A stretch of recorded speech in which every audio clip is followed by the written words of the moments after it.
ইন্নাল হামদুলিল্লাহ ওয়াসসালাতু ওয়াসসালামু আলা রাসূলিল কারীম আম্মা বাদ। সম্মানিত দর্শক, আজকে আমরা সদকাতুল ফিতর সম্পর্কে আলোচনা করব। সদকাতুন শব্দের অর্থ হলো দান, ফিতর শব্দের অর্থ ভেঙে ফেলা। যেহেতু মুসলমানরা একটা মাস রোজা রাখার পরে ঈদের দিন রোজাটা ভেঙে ফেলে, এই রমজানের সম্মানার্থে এই ফিতরাটা প্রদান করতে হয়। আন ইবনে ওমর রাদিয়াল্লাহু আনহু قال, ইবনে ওমর তিনি বলেন, ফারাদা রাসূলুল্লাহ সাল্লাল্লাহু আলাইহি সাল্লাম যাকাতাল ফিতরি। নবী করিম সাল্লাল্লাহু আলাইহি সাল্লাম মুসলমানদের উপরে যারা নেসাব পরিমাণ সম্পদের মালিক, নেসাব পরিমাণ সম্পদের উদ্দেশ্য হলো 52.5 তোলা রূপার যে মূল্য আমাদের মাগুরা জেলার জন্য ধার্য করা হয়েছে ৭৮,৭৫০ টাকা, অর্থাৎ ৭৮,৭৫০ টাকা। এই পরিমাণ যার সম্পত্তি আছে ঋণ মুক্ত হয়ে তার উপরে সদকায়ে ফিতর দেওয়া লাগবে। সদকায়ে ফিতর নিজের পক্ষ থেকে এবং নিজের ছোট যে নাবালেগ সন্তানাদি আছে বা সাবালক পাগল সন্তানাদি থাকলেও তাদের পক্ষ থেকে পিতা সদকায়ে ফিতর দিয়ে দেবে। আর যদি সন্তান সাবালক হয় বা স্ত্রী, তাদের পক্ষ থেকে দেওয়া আবশ্যক নয়, কিন্তু যদি একসঙ্গেই তারা খানা দানা খায় বা একই সংসারে থাকে, ছেলে সাবালক হয়েছে এখন ইনকাম করা শেখে নাই, অথবা স্ত্রী স্বামীর সমস্ত কাজকর্ম আমাদের সমাজে এখন করে দেয়, এই জন্য স্ত্রী সাবালক সন্তান তারা যদি একসাথেই খায় একই পরিবারের ভিতরে, তাহলে তাদের পক্ষ থেকে দেওয়াও মুস্তাহাব, কিন্তু ওয়াজিব না। সদকায়ে ফিতর দিতে হবে কেন? সদকায়ে ফিতর এই জন্য দিতে হবে, আল্লাহর হাবিব সাল্লাল্লাহু আলাইহি সাল্লাম বলেন, ফারাজা রাসূলুল্লাহ সাল্লাল্লাহু আলাইহি সাল্লাম যাকাতাল ফিতরি। আল্লাহর হাবিব সাল্লাল্লাহু আলাইহি সাল্লাম সদকায়ে ফিতরকে আবশ্যক করেছেন, ওয়াজিব করেছেন, তুহরা সিয়াম, রমজানের পবিত্রতা রক্ষার্থে, মিনাল লাহউই, অনর্থক, ওয়ার রফাসি, এবং অশ্লীল কাজ থেকে পবিত্র করার জন্য, ও তু'মাতান লিল মাসাকিন, এটা হলো মিসকিনদের খাবার দিতে হবে। অর্থাৎ আমরা যে রোজা রাখি, রোজা রাখার ভিতরে অনেক ক্ষেত্রে ভুল ত্রুটি হয়ে থাকে। এই ভুল ত্রুটির জন্য যেভাবে সাহু সেজদা আছে, আল্লামা ইমাম ওয়াকি ইবনুল জাররাহ রাহমাতুল্লাহি আলাইহি বলেন, যাকাতুল ফিতরি লিশাহরি রমাদানা কা সাজদাতি শাহওয়ি লিসসালাতি। নামাজের জন্য যেভাবে ভুল হলে সাহু সেজদা দিলে নামাজ পরিপূর্ণতা চলে আসে নামাজের ভিতরে, অনুরূপভাবে রমজান মাসের রোজা রাখার পরে যখন সদকায়ে ফিতর দেওয়া হয়, এই রমজানের রোজা রাখার ভিতরে যে অপরিপূর্ণতা ছিল বা বিভিন্ন প্রকার ত্রুটি হয়েছিল, এই ত্রুটিগুলোকে আল্লাহ পরিপূর্ণ করে পরিপূর্ণ রমজান মাসের ফজিলত সে পেয়ে যায়। সুবহানাল্লাহ, পরিপূর্ণ ফজিলত কি পেয়ে যায়? আল্লাহর হাবিব সাল্লাল্লাহু আলাইহি সাল্লাম বলেন, মান সামা রমাদানা ঈমানান ওয়া ইহতিসাবা গুফিরা লাহু মা তাকাদ্দামা মিন যামবি। যে ব্যক্তি রমজান মাসের 1 মাস রোজা কমপ্লিট করলো আল্লাহ রাব্বুল আলামিনকে রাজি খুশি করার জন্য, আল্লাহ রাব্বুল আলামিন তার পিছনের সমস্ত গুনাহ মাফ করে দেয়। সুবহানাল্লাহ। তাহলে এই ফিতরা কেন দিতে হবে? ফিতরা দিতে হবে গরিবদেরকে, অর্থাৎ এটা ঈদে যাওয়ার আগে। আল্লাহর হাবিব সাল্লাল্লাহু আলাইহি সাল্লাম বলেন, ওয়া আমারা বিহা আন তুআদ্দা ক্বাবলা খুরুজিন নাস ইলা সালাত। নবী করিম সাল্লাল্লাহু আলাইহি সাল্লাম আদেশ করতেন, তিনি নির্দেশ দিতেন যে তোমরা ঈদগাহে যাওয়ার পূর্বেই এই সদকায়ে ফিতরটা আদায় করো। বুখারী, মুসলিম। এতে করে যারা মুসলমান গরিব আছে তারা এই সদকায়ে ফিতরের যে অর্থ আছে, এই অর্থ দিয়ে তারা যেন বিভিন্ন খানাদানা কিনে বা পোশাক আদি কিনে তারা খেয়ে সুন্দরভাবে তারা ঈদগাহে প্রশান্তি মনে যাইতে পারে। এই জন্য এই সদকায়ে ফিতরটা ঈদে যাওয়ার আগেই দিতে হবে। এখন যদি কোনো ব্যক্তি ঈদে যাওয়ার পরে দেয় তাহলেও জায়েজ আছে, অর্থাৎ সদকায়ে ফিতর আগেও দেওয়া যায়, পরেও দেওয়া যায়। এটা বলা হয়েছে জুজু তাকদিমু সদকাতুল ফিতরি, সদকায়ে ফিতরকে আগেও দেওয়া যায়। আপনি রমজানের মাঝে যদি দিয়ে দেন তারপরেও হয়ে যাবে আপনার নিজের পক্ষ থেকে এবং নিজের পরিবারের যারা আছে সকলের পক্ষ থেকে আপনি সদকায়ে ফিতর দিতে পারবেন। এখন সদকায়ে ফিতর কি পরিমাণ দিতে হবে? সদকায়ে ফিতর আপনি যদি ঈদের আগে দেন তাহলেও হয়ে যাবে। আবার যদি আপনি মনে করেন যে আমি ঈদের নামাজ পড়ে এসে দেব, তারপর দিতে পারেন, কিন্তু উত্তম হলো ঈদে যাওয়ার আগেই সদকায়ে ফিতর আদায় করতে হবে।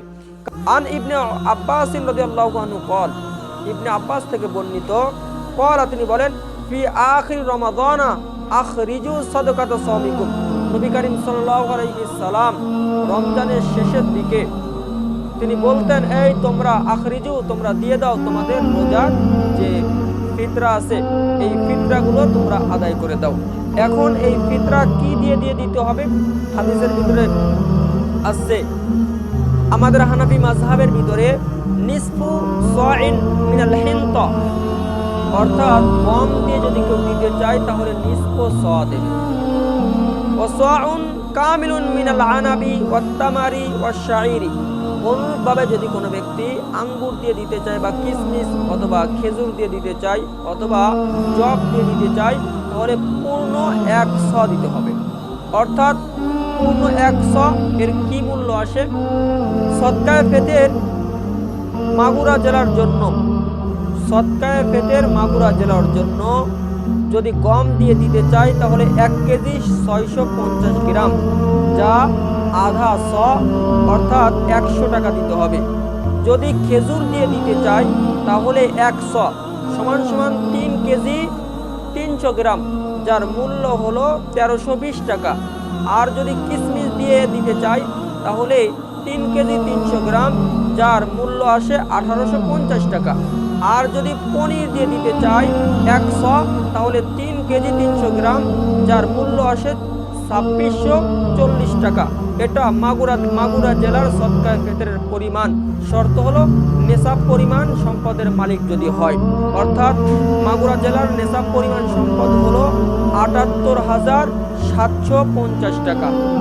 মাগুরা জেলার যাকাতের নিসাব হলো বা সদকায়ে ফিতরের নিসাব হলো 21 ক্যারেট রূপার মূল্য হিসেবে 52.5 তোলা রূপার মূল্য আসতেছে 78,750 টাকা। এই হিসাবে যাকাত প্রদান করতে হবে। এখন যদি কোনো ব্যক্তি দরিদ্র হয়, তারপরও সে তার মনে চাচ্ছে যে আমি সদকায়ে ফিতর দিব, কারণ সদকায়ে ফিতর দিলে আল্লাহর হাবিব বলছেন যে রোজার ভিতরে যে রফাস, রোজার ভিতরে যে অশ্লীল কথাবার্তা বা রোজার ভিতরে যে অপরিপূর্ণতা আছে এই পূর্ণ করতে চায়, তাহলে সে যদি নেশাব পরিমাণ সম্পদের মালিক নাও হয় তাহলে সে দিতে পারবে। কারণ সদকায়ে ফিতর সাধারণত আমরা 4টা জিনিস দ্বারা দিতে পারি। গম দিয়ে যদি কেউ দেয় তাহলে আসবে 100 টাকা। যদি গম দিয়ে দেয় তাহলে 1 কেজি 650 গ্রাম। মাগুরা জেলার জন্য যদি কেউ সদকায়ে ফিতর দিতে চায় তাহলে গম দিয়ে দিলে আধা শ, অর্থাৎ 1 কেজি 650 গ্রাম, যার মূল্য আসবে 100 টাকা। যদি খেজুর বা খুরমা দিয়ে দিতে চাই তাহলে 100, অর্থাৎ 3 কেজি 300 গ্রাম, যার মূল্য আসবে 1320 টাকা। আর যদি কিশমিশ দিয়ে দিতে চাই তাহলে 3 কেজি 300 গ্রাম, অর্থাৎ 100, যার মূল্য আসবে 1815 টাকা। আর যদি পনির দিয়ে দিতে চাই তাহলে 3 কেজি 300 গ্রাম, অর্থাৎ 100, যার মূল্য আসবে 2640 টাকা। এর যে কোনো একটা দিয়ে আপনি আপনার সদকায়ে ফিতর দিতে পারেন, অর্থাৎ পরিবারের প্রত্যেকের পক্ষ থেকে এই পরিমাণ যে কোনো গম দিয়ে দিতে পারেন, পনির দিয়ে দিতে পারেন, খেজুর দিয়ে দিতে পারেন, আবার কিশমিশ দিয়ে দিতে পারেন, যে কোনো একটা দিয়ে আপনি আদায় করতে পারেন। এইভাবে আপনি সদকায়ে ফিতর দিলে পরে আপনার সদকায়ে ফিতর আদায় হয়ে যাবে। এখন এই সদকায়ে ফিতর তাহলে আমরা কিসের জন্য দেব? 1 নাম্বার, এই সদকায়ে ফিতর দেব আমরা আমাদের রোজার ভিতরে যে অপরিপূর্ণতা আছে এই অপরিপূর্ণতাকে পূর্ণতা আনার জন্য। 2 নাম্বার, মানবতা। অনেক মুসলমান তারা সমাজের ভিতরে গরিব, এতিম, আপনি তাদের অবস্থা অনুযায়ী আপনি যখন এই সদকায়ে ফিতর কথার কথা আপনার 3টা ফিতরা আসছে, আপনি 3টা ফিতরা 300 টাকা দিতে চান, একটা গরিবকে দেন, শেষ সময় চিনি কিনে তার প্রয়োজন পূর্ণ করতে পারবে এটাও দিতে পারেন। সদকায়ে ফিতরের জন্য সরাসরি টাকা দেওয়াও জায়েজ আছে, আবার খাবার দেওয়াও জায়েজ আছে, কারণ আল্লাহর হাবিব বলেছেন তু'মাতান লিল মাসাকিন, সদকায়ে ফিতর হলো মিসকিনদের খাবারের ব্যবস্থা করবে। এখন আপনি কথার কথা চাউল দিলেন, যদি কেউ চাউল, গম, যদি কেউ চাউল, বুট এগুলো দিতে চায়, তাহলে হিসাব করতে হবে 1 কেজি 650 গ্রাম গমের যে মূল্য আসে, অর্থাৎ 100 টাকা। এই 100 টাকার সমপরিমাণ চাউল যদি আপনি দিয়ে দেন, তাহলে আপনার সদকায়ে ফিতর আদায় হয়ে যাবে। এই জন্য খাবার দেওয়ার থেকেই অনেকে বলছেন টাকা দেওয়া উত্তম, কারণ টাকার মাধ্যমে তার যে জিনিসটা প্রয়োজন সে ওই জিনিসটা কিনতে পারবে। আপনি চাউল দিলেন, হয়তো সে অনেক চাউল পেল, লাস্টে এই চাউল দিয়ে তার অন্য অন্য সেমাই, চিনি এগুলো দরকার, এগুলো সে কিনতে পারলো না। আবার চাউল বিক্রয় করতে গেলে সে সঠিক যে মূল্যটা, এই মূল্যটা সে পাবে না। এই জন্য প্রয়োজন পূর্ণ করার জন্য এইভাবে আপনি অর্থ দিলে এটাই ভালো হবে।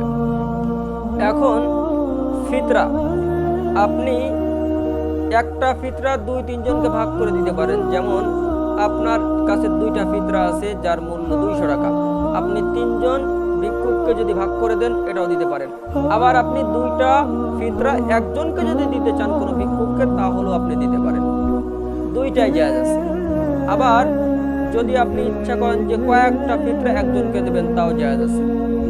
অর্থাৎ ফিতরা কয়েকজনকেও দেওয়া যায়, আবার কয়েকটা ফিতরা একজনকে দেওয়া যায়। কিন্তু এদিকে খেয়াল করতে হবে, যাকাত ফিতরা দিতে গেলে এই পরিমাণ দেওয়া যাবে না, যার কারণে তারই আবার যাকাত খরচ হয়ে যায়।